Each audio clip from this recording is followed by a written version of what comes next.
अभी देखो, सबसे मेन चीज आज का जो टॉपिक है हमारा किस चीज का है, कॉस्ट अकाउंटिंग। ठीक है, कॉस्ट अकाउंटिंग में हमको सबसे मेन चीज हमारे कॉस्ट अकाउंटिंग में क्या रहती है, कॉस्ट शीट। क्या होती है, कॉस्ट शीट।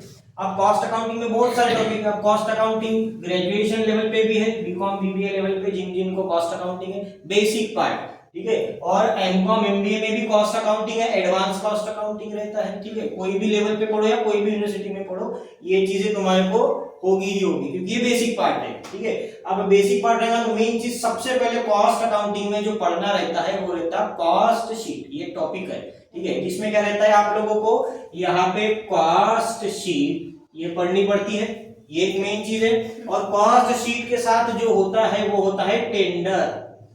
ठीक है, जैसे अभी आप लोगों को सबसे पहले जो पढ़ाऊंगा वो पढ़ाऊंगा फॉर्मेट कि कॉस्ट शीट होती क्या है। ठीक है, कॉस्ट शीट बनाई की जाती है, उसके पीछे का रीजन और लॉजिक पता होना चाहिए तुम लोगों को, नहीं तो क्या रीजन लॉजिक पता नहीं, अपन पढ़ते चल रहे, मास्टर ने पढ़ा दिया वैसे पढ़ते चल रहे। तो कॉस्ट शीट क्या होती है और टेंडर शीट क्या होती है, जिसमें कोटेशन यूज होता है। ठीक है, ये हम लोग इसके बाद के वीडियोस में या क्लास में अपन देखेंगे कि क्या क्या चीज होती है। खाली कॉस्ट शीट में मतलब टेंडर में ही होता है कोटेशन, कॉस्ट शीट में नहीं होता है। कॉस्ट शीट तो एक बेसिक है, टेंडर मतलब क्या होता है कि आपको ये कॉस्ट के बेसिस पर क्या मिला है, टेंडर मिला है आगे।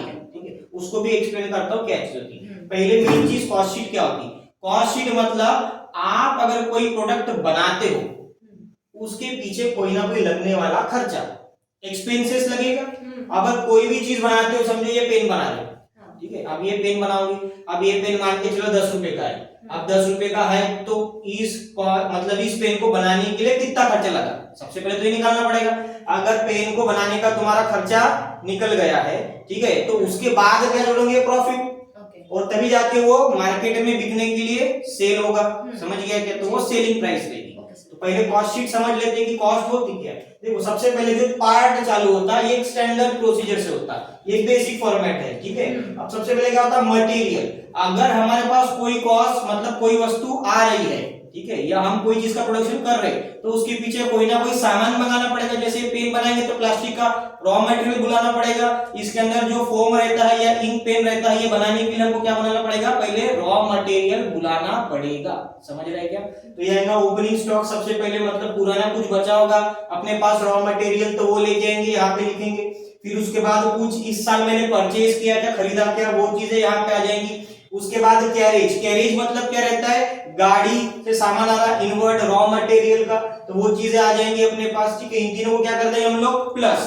समझ गया, ये क्या कर देंगे, प्लस। और प्लस करने के बाद हम क्या करेंगे, यहाँ से closing stock of raw material क्या कर देंगे हम लोग, माइनस। क्या करेंगे, माइनस। ठीक है, इस साल कुछ बच गया तो बच गया जो चीज, उसको क्या कर देंगे हम लोग, माइनस। माइनस करने के बाद ये वैल्यू को क्या कर देंगे हम लोग, बाहर पुट कर देंगे। उसका नाम क्या लिखेंगे, मटेरियल कंज्यूम। जो हेड था वही हेड का नाम आ जाएगा।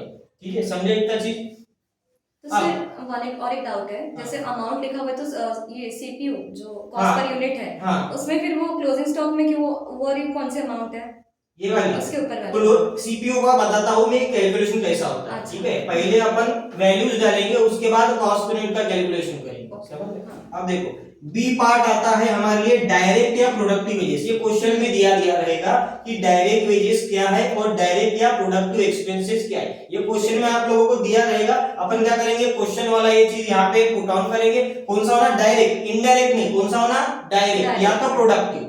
समझ गया क्या, उसको हम लिखेंगे। देखो मैं क्या कर रहा हूँ, सबसे पहले कॉलम में एंट्रीज को लिख रहा हूँ और इसको प्लस या माइनस जो भी होता होगा प्लस करके, यहाँ पे प्लस हो रहा है तो प्लस करके इसको बाहर लिखता हूँ। ठीक है, बाहर लिखने के बाद जो मटेरियल कंज्यूम था यहाँ पे, उसको क्या करेंगे हम लोग, इन दोनों की जो टोटल आई है इसमें क्या कर देंगे, जोड़ देंगे। और जोड़ने के बाद जो वैल्यू आएगी उसको बोलेंगे हम लोग प्राइम कॉस्ट। समझ गए क्या, यहाँ पे मटेरियल कंज्यूम लिखा, इन दोनों की टोटल लिखा, उस टोटल को कोई नाम नहीं है, इन दोनों को जोड़ने के बाद जो मेन टोटल बनेगी उसका नाम रहेगा प्राइम कॉस्ट। समझ गया क्या, ठीक है, ये आएगा बी पार्ट। ठीक है, अब सी पार्ट में आते हैं। सी पार्ट में क्या चीज दी है हमारे पास, फैक्ट्री या वर्क ओवरहेड। क्वेश्चन में दिया रहेगा क्या चीज रहेगी, फैक्ट्री या वर्क ओवरहेड। अब फैक्ट्री या वर्क ओवरहेड हमको पता होना चाहिए। फैक्ट्री मतलब जो फैक्ट्री से रिलेटेड जो भी चीजें एक्सपेंसेस होती है, कौन से होती है, फैक्ट्री में जो भी मशीनरी लगेगी, फैक्ट्री में सुपरवाइजर्स लगेंगे, फैक्ट्री का लाइटिंग, हीटिंग, कोल, गैस, वाटर, सब चीजें, रेंट, रेट एंड टैक्सेस, हर चीज है।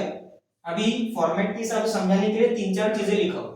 समझ गए क्या? सिर्फ ये फॉर्मेट के हिसाब से लिखा हो, लेकिन आने वाली चीजें बहुत सारी होती है, ठीक है। आप लोगों को जब क्वेश्चंस अपन देखेंगे उसमें मैं धीरे धीरे क्या करूंगा, इसका बेसिक समझाऊंगा कि क्या क्या चीजें आती है। मोस्टली प्रेफर यही चीजें करते हैं क्या? हाँ, मोस्टली मतलब एक बेसिक पार्ट की अपने को फैक्ट्री में क्या क्या चीजें आ सकती है, समझ रहे हैं क्या? ठीक है, तो हम क्या करेंगे, इसको पहले फर्स्ट कॉलम में लिखेंगे, फर्स्ट कॉलम में लिखने के बाद इसकी जो टोटल आएगी उसमें जोड़ देंगे, तो ये आ जाएगा हमारे लिए, इसका कोई भी नाम नहीं रहता, ये जो आ जाएगा टोटल, इसका कोई नाम नहीं होता, ठीक है। ये नाम आ गया। कॉस्ट रेट कैसे निकालना है ये बाद में बताता हूँ, ये समझ गया। फैक्ट्री, फैक्ट्री मतलब फैक्ट्री से रिलेटेड जो भी एक्सपेंसेस लगने वाले हैं वही चीजें। इसमें एक चीज देखो, ये डायरेक्ट एक्सपेंसेस यहाँ पे है, इनडायरेक्ट एक्सपेंसेस फैक्ट्री में लगता है। क्या लगता है? इनडायरेक्ट फैक्ट्री में। अगर डायरेक्ट दिया है तो डायरेक्ट ऊपर लिखना है, इनडायरेक्ट दिया है तो इनडायरेक्ट नीचे लिखना है। उसके बाद आते हैं अपन ऊपर में। अभी देखो यहाँ पे क्या दिया है, फैक्ट्री का होने के बाद हम क्या करेंगे, यहाँ पे लिखेंगे opening stock of work in progress, मतलब कोई सामान अगर हमारा होगा जो अभी भी पूरा प्रोग्रेस हुआ नहीं है तो वो हम लाएगा वर्क इन प्रोग्रेस। उसका भी कुछ सामान बचा होगा तो ओपनिंग होगा, कुछ बच गया होगा तो क्या रहेगा, क्लोजिंग। ओपनिंग मतलब पिछले साल का या पिछले वर्क का बचा हुआ, क्लोजिंग मतलब इस साल का, समझ गए। ओपनिंग मतलब पिछले साल का जो था इस साल कैरी फॉरवर्ड किया, और क्लोजिंग मतलब जो इस साल कुछ बच गया है वर्क इन प्रोग्रेस में, मतलब अभी भी उसका प्रोग्रेस कंप्लीट हुआ नहीं है, तो ठीक है। ओपनिंग को कर देंगे प्लस और क्लोजिंग को कर देंगे हम लोग माइनस, और जो निकल के आ जाएंगी वैल्यू उसको क्या बोलेंगे हम लोग, फैक्ट्री या वर्क कॉस्ट। समझे क्या? क्या आ जाएगा, फैक्ट्री या वर्क कॉस्ट, समझ गया। और उसके बाद आते हैं डी पार्ट। डी पार्ट में क्या लिया, ऑफिस या एडमिनिस्ट्रेटिव ओवरहेड। अब इसमें क्या आएगा, दो तीन चीजें अभी के लिए लिखा हुआ मैंने। ऑफिस से रिलेटेड जो भी फर्नीचर रहेगा उसका रेंट रहेगा, या कोई डायरेक्टर ऑफिस में बैठ के काम करेगा उसका रेम्यूनरेशन या उसकी सैलरी, या फैक्ट्री की लाइटिंग, जो भी चीजें लगती है फैक्ट्री से रिलेटेड, सॉरी ऑफिस से रिलेटेड जो भी चीजें होगी उनको हम क्या कर देंगे, यहाँ पे जोड़ देंगे, और जोड़ने के बाद उसकी टोटल यहाँ निकाल लेंगे, जिसका नाम करेगा कॉस्ट ऑफ प्रोडक्शन। क्या रहेगा, कॉस्ट ऑफ प्रोडक्शन, समझा क्या? उसके बाद हम एक चीज जोड़ेंगे, एक चीज जोड़ेंगे, क्या नाम उसका, opening stock of finished goods. क्या जोड़ेंगे, opening stock of finished goods. मतलब कुछ सामान हमारा बन गया था फिनिश्ड गुड्स का, ठीक है, जो हमारा पिछले साल का हमें बन के रेडी था लेकिन बिका नहीं था, तो वो आएगा फिनिश्ड गुड्स में, उसको क्या कर देंगे यहाँ पे प्लस, और उसके बाद कुछ क्लोजिंग स्टॉक होगा हमारे पास, उसको क्या कर देंगे हम लोग माइनस, ठीक है। और ये सब प्लस माइनस करने के बाद जो वैल्यू आएगी उसको क्या बोलेंगे हम लोग, कॉस्ट ऑफ गुड्स सोल्ड, मतलब कितना सामान हमारा अभी बिकने के लिए जाने वाला है। समझा क्या? ठीक है, प्रोडक्शन हो गया सारा फैक्ट्री से बन के, फैक्ट्री ऑफिस से हर चीजें से गुजर के वो सामान अभी अपने लिए रेडी हो चुका है। अब रेडी हो चुका है, अब रेडी होने के बाद भी तो कोई चीज रहेगी ना, वो क्या रहेगा, सेलिंग। देखो पहले मटेरियल आया, फैक्ट्री में बनने के लिए गया, फिर ऑफिस वालों ने उसके ऊपर वर्क किया, बिलिंग किया, हर चीजें किया, उनकी सैलरी वगैरह सब जोड़ दिया, और आखिरी में जो रहेगा बिकने के लिए सामान मार्केट में जाएगा।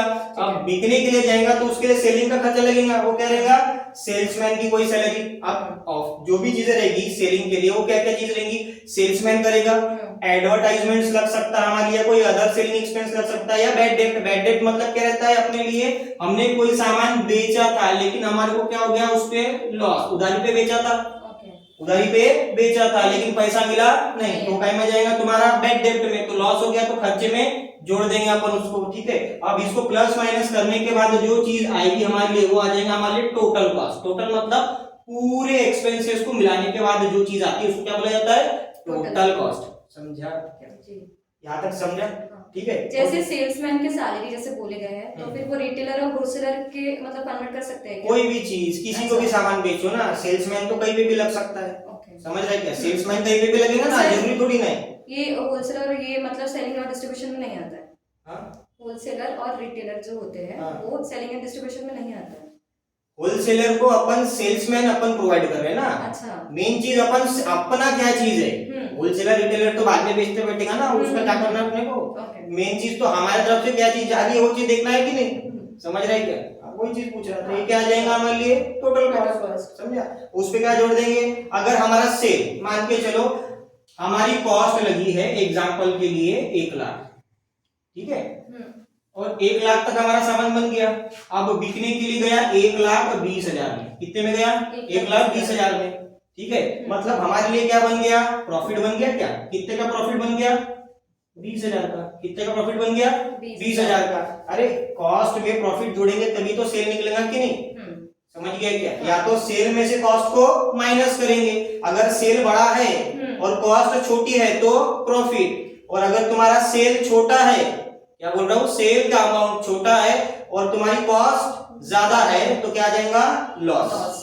समझ गया कि ये अगर 90,000 रहता तो यहाँ पे 10,000 का लॉस, ये अगर ज्यादा है तो यहाँ पे जितना भी ज्यादा रहेगा उतना प्रॉफिट में आएगा, तो यहाँ पे प्लस नेट प्रॉफिट और माइनस में जो आएगा वो नेट लॉस। और कॉस्ट पर यूनिट कैसे निकाली जाती है, जो भी वैल्यू यहाँ रहेगी, अब देखा जाएगा कि यूनिट्स हमारे पास कितने यूनिट का प्रोडक्शन किया, समझ रहे हैं क्या, कितने यूनिट का प्रोडक्शन किया, जैसे समझो 10,000 यूनिट का प्रोडक्शन किया, तो ये जो भी वैल्यू रहेगी यहाँ पे, समझो यहाँ पे दिया है 1 लाख या यहाँ पे दिया है समझो 20,000, तो ये 20,000 को मैं डिवाइड कर दूंगा 10,000 से, तो ये निकल जाएगा कॉस्ट पर यूनिट। ठीक है, प्रॉब्लम जब पढ़ाऊंगा तो धीरे धीरे इसको समझा देंगे। ठीक है, कॉस्ट यूनिट कैसे निकल जाती है, अमाउंट को डिवाइड किया जाता है यूनिट से तो निकल जाता है कॉस्ट पर यूनिट।